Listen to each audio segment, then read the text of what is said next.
कभी सोचा है कि कैसे सिर्फ एक आइडिया, एक विचार पूरी दुनिया का नक्शा बदल सकता है? आज हम 20वीं सदी के एक ऐसे ही जबरदस्त विचार यानी समाजवाद और उस क्रांति की कहानी में उतरेंगे जिसने इसे हकीकत बना दिया, रूसी क्रांति। तो ये सब शुरू कहाँ से हुआ? असल में इसकी जड़ें हमें मिलती हैं फ्रांसीसी क्रांति में। उस क्रांति ने सदियों से चली आ रही राजशाही को उखाड़ फेंका और आजादी और बराबरी जैसे नए शक्तिशाली विचारों को हवा दी। इन विचारों ने पूरे यूरोप में एक नई बहस छेड़ दी और इसी बहस ने समाजवाद के लिए जमीन तैयार की। एक ऐसा सिद्धांत जो इन आदर्शों को एक कदम और आगे ले जाने का वादा कर रहा था। तो चलिए देखते हैं कि इस सफर में हम क्या-क्या देखने वाले हैं। हम शुरुआत करेंगे यूरोप में बदलाव की उन हवाओं से, फिर समाजवाद के जन्म को समझेंगे। उसके बाद हम सीधे रूस पहुंचेंगे, वहां के संकट की पड़ताल करेंगे, उस क्रांति को देखेंगे जिसने दुनिया हिला दी, और आखिर में एक समाजवादी समाज बनाने की उस कोशिश का विश्लेषण करेंगे। फ्रांसीसी क्रांति के बाद यूरोप जैसे विचारों का एक अखाड़ा बन गया था। सब मानते थे कि बदलाव तो जरूरी है, लेकिन वो बदलाव कैसा हो, इस पर किसी की एक राय नहीं थी। और इसी माहौल से तीन बड़े गुट उभरकर सामने आए: लिबरल्स यानी उदारवादी, रेडिकल्स यानी आमूल परिवर्तनवादी, और कंजर्वेटिव्स यानी रूढ़िवादी। तो देखिए, इन तीनों ग्रुप्स में जमीन आसमान का फर्क था। उदारवादी चाहते थे एक लिमिटेड डेमोक्रेसी, जहां सिर्फ अमीर पुरुषों को वोट देने का हक हो। वहीं रेडिकल्स सबको, यहां तक कि महिलाओं को भी वोट का अधिकार देने की बात कर रहे थे। और रूढ़िवादी, वो तो बस पुरानी व्यवस्था को ही बचाए रखना चाहते थे। विचारों की यही टक्कर अगली पूरी सदी तक यूरोप की राजनीति को शेकिल देने वाली थी। लेकिन इन तीनों के बीच एक और भी क्रांतिकारी सोच धीरे धीरे अपनी जड़ें जमा रही थी, और वो थी समाजवाद की। उदारवादियों, रेडिकल्स और रूढ़िवादियों से अलग समाजवादियों का मानना था कि असली बराबरी तब तक नहीं आ सकती जब तक फैक्ट्री, खेत और खदानें यानी उत्पादन के सारे साधन किसी एक इंसान के हाथ में न होकर पूरे समाज के हाथ में हों। अगर इसे आसान भाषा में समझें तो समाजवाद कहता है कि देश की संपत्ति का मालिक पूरा समुदाय होना चाहिए। समाजवादियों का मानना था कि जो प्राइवेट प्रॉपर्टी का सिस्टम है वो अपने आप में शोषणकारी है। क्यों? क्योंकि ये मालिकों को हक देता है कि वो मजदूरों की मेहनत से पैदा हुए मुनाफे को अपनी जेब में भर लें, जबकि असली मेहनत तो मजदूरों की है। अब आते हैं समाजवाद के सबसे बड़े नाम पर, कार्ल मार्क्स। उनका कहना था कि देखो, ये जो पूंजीवाद है ना, ये एक तरफा खेल है। मजदूर सारा काम करते हैं लेकिन मालिक सारा मुनाफा ले जाते हैं। मार्क्स को लगता था कि इस खेल को बदलने का एक ही तरीका है, इस गेम बोर्ड को ही पलट दो। उन्होंने एक ऐसी क्रांति की बात की जो पूंजीवाद को खत्म करके एक कम्युनिस्ट समाज बनाएगी। 20वीं सदी आते आते समाजवाद यूरोप में एक बड़ी ताकत बन चुका था। हर बड़े देश में समाजवादी पार्टियां बन रही थीं, चुनाव भी जीत रही थीं। लेकिन 1914 तक कोई भी समाजवादी पार्टी सरकार बनाने के करीब भी नहीं पहुंच पाई थी। असली पावर तो अब भी उन्हीं पुराने गुटों के हाथ में थी। लेकिन ये सब बदलने वाला था, और वो भी एक ऐसे देश में जहां किसी ने सोचा भी नहीं था, रूस। और वो देश था रूस। ज़ार निकोलस द्वितीय के तानाशाही शासन में रूसी साम्राज्य एक ऐसे बारूद के ढेर पर बैठा था जिसे बस एक चिंगारी का इंतजार था। जरा इस आंकड़े पर गौर कीजिए। 20वीं सदी की शुरुआत में रूस की 85% आबादी किसान थी। मतलब रूस बाकी यूरोप से बहुत पीछे था, जहां इंडस्ट्रीज लग चुकी थीं। और यही विशाल किसान आबादी, जिनकी शिकायतें कोई नहीं सुन रहा था, रूसी क्रांति की सबसे बड़ी वजह बनने वाली थी।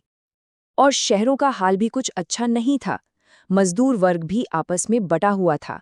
जैसा कि इस बयान से पता चलता है, जो स्किल्ड वर्कर्स थे जैसे मेटल वर्कर्स, वो खुद को बाकी मजदूरों से ऊपर समझते थे।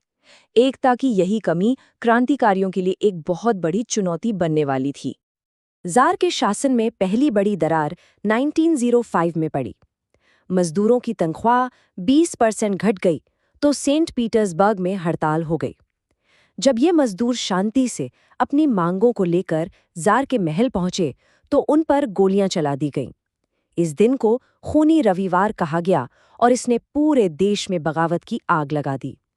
ज़ार को मजबूरन ड्यूमा नाम की एक संसद बनाने की इजाज़त देनी पड़ी, लेकिन जल्दी उसने उसकी सारी शक्तियां भी छीन लीं। वो चिंगारी जिसकी हम बात कर रहे थे वो थी पहला विश्व युद्ध। ये युद्ध रूस के लिए एक तबाही साबित हुआ। लाखों मौतें, खाने की जबरदस्त कमी और पूरी अर्थव्यवस्था चौपट। इन हालात ने जार के शासन की कमर तोड़ दी और क्रांति के लिए दरवाजे खोल दिए। 70 लाख, ये कोई छोटा मोटा आंकड़ा नहीं है। 1917 तक पहले विश्व युद्ध में इतने रूसी या तो मारे गए थे, घायल हुए थे या लापता हो गए थे। ये एक दहला देने वाली संख्या थी और इसने रूस के लोगों को जार के खिलाफ खड़ा कर दिया। सैनिक जंग लड़ने से मना कर रहे थे और आम लोग रोटी के लिए दंगे कर रहे थे। साम्राज्य अब बस गिरने ही वाला था। और फिर आया 1917 का साल, जब सब कुछ बदल गया। फरवरी में कपड़ा मिल की महिला मजदूरों ने हड़ताल शुरू की और देखते ही देखते इस हड़ताल ने एक ऐसी क्रांति का रूप ले लिया जिसने जार को गद्दी छोड़ने पर मजबूर कर दिया। एक टेम्परेरी सरकार बनी, लेकिन वो देश को संभाल नहीं पाई। तभी अप्रैल में बोल्शेविक नेता व्लादिमीर लेनिन वापस लौटे और अक्टूबर में उन्होंने एक दूसरी क्रांति की जिसने उस टेम्परेरी सरकार को भी उखाड़ फेंका और सत्ता बोल्शेविकों के हाथ में आ गई। लेनिन की कामयाबी का राज बहुत सीधा साधा था। उन्होंने लोगों को वो दिया जो वो सच में चाहते थे। उनके 3 वादे थे: युद्ध खत्म करो, जमीन किसानों को दो और बैंकों पर सरकार का कब्जा हो। उनका नारा शांति, भूमि और रोटी उस वक्त के रूस की सबसे गहरी जरूरतों को आवाज दे रहा था। लोग जंग, गरीबी और भुखमरी से तंग आ चुके थे। तो बोल्शेविकों के हाथ में एक ऐसा देश आया जो पूरी तरह से बिखर चुका था। उन्हें एक भयानक गृह युद्ध लड़ना था, विदेशी ताकतों से निपटना था और एक टूट चुकी अर्थव्यवस्था को खड़ा करना था। और इन सब के बीच उन्हें एक समाजवादी समाज बनाना था, एक ऐसा काम जो इतिहास में पहले कभी नहीं हुआ था। सत्ता में आते ही बोल्शेविकों को गृह युद्ध का सामना करना पड़ा। एक तरफ थे वो जिन्हें रेड्स कहा गया और दूसरी तरफ थे जार के समर्थक व्हाइट्स और दूसरे समाजवादी गुट ग्रीन्स। व्हाइट्स को तो फ्रांस, ब्रिटेन और अमेरिका जैसी विदेशी ताकतों का भी साथ मिला हुआ था। लेकिन इतनी मुश्किलों के बावजूद जीत रेड्स यानी बोल्शेविकों की ही हुई। गृह युद्ध जीतने के बाद बोल्शेविकों ने रूस की अर्थव्यवस्था को पूरी तरह से बदलने का काम शुरू किया। उन्होंने 5-5 साल के प्लान बनाए जिनका मकसद था देश में तेजी से इंडस्ट्रीज लगाना। और खेती में उन्होंने सामूहिकीकरण की एक बेहद क्रूर नीति लागू की, जिसमें किसानों से उनकी जमीनें छीनकर उन्हें बड़े बड़े सामूहिक खेतों पर काम करने के लिए मजबूर किया गया। और इन पंचवर्षीय योजनाओं के नतीजे चौंकाने वाले थे। सिर्फ 4 साल के अंदर तेल, कोयले और स्टील का उत्पादन 100% यानी 2 गुना हो गया। रातों रात नए नए औद्योगिक शहर बस गए। सोवियत संघ अब एक बड़ी औद्योगिक ताकत बनता जा रहा था। लेकिन इस तरक्की की एक बहुत ही भयानक कीमत चुकानी पड़ी। जैसा कि ये बयान बताता है, नए औद्योगिक शहरों में मजदूरों के रहने के हालात इतने खराब थे कि कल्पना करना भी मुश्किल है। लोगों को भीड़ भरी बैरकों में ठूंस दिया जाता था, जहां कोई सुविधा नहीं थी और उनसे खतरनाक हालात में घंटों काम करवाया जाता था। और सामूहिकीकरण तो एक मानव निर्मित त्रासदी साबित हुआ। जब किसानों ने अपनी जमीनें देने से इनकार किया, तो सरकार ने जबरदस्ती और आतंक का सहारा लिया।